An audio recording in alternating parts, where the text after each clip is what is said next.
آپ لوگوں نے موسیٰ علیہ السلام کا واقعہ تو سنا ہوگا. راستہ تو دیکھیے ایک ہی تھا نا. موسیٰ علیہ السلام گزر گئے اور فرعون غرق ہو گیا. موسیٰ علیہ السلام کا یقین تھا اللہ کے اوپر کہ وہ مجھے یہ سمندر پار کرا دے گا. موسیٰ علیہ السلام نے نہیں دیکھا کہ پانی پہ چلا جاتا ہے. اگر عقل کے حساب سے بات کی جائے تو پانی پہ کیسے چلا جا سکتا ہے؟ کوئی بھی نہیں چل سکتا. لیکن بلیف تھا, یقین تھا موسیٰ علیہ السلام کو, تو وہ پار کر گئے. فرعون کو یقین نہیں تھا اور فرعون غرق ہو گیا, ڈوب گیا. اللہ کے اوپر یقین ہونا اور محنت کرتے رہنا یہ کامیابی کی علامت ہے.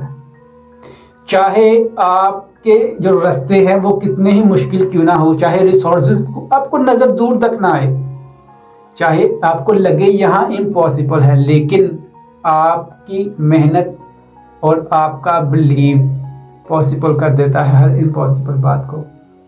جو کام نہیں ہو سکتا وہ ریسورسز نکالنے والا تو اللہ ہے نا, آپ تو نہیں نا. آپ تو محنت کرنے والے ہیں, یقین رکھنے والے ہیں اس کے اوپر.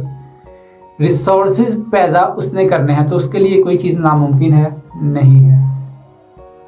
تو پھر آپ مایوس کیوں, پریشان کیوں کہ یہاں نہیں ہو سکتا, اب نہیں ہو سکتا.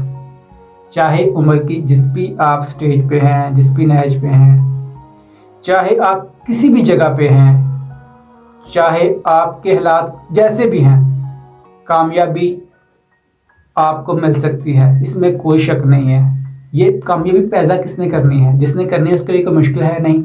آپ کوشش تو کریں, یقین تو رکھیں, بلیف تو رکھیں, چلے تو صحیح, راستہ تو چنیں, محنت تو کریں.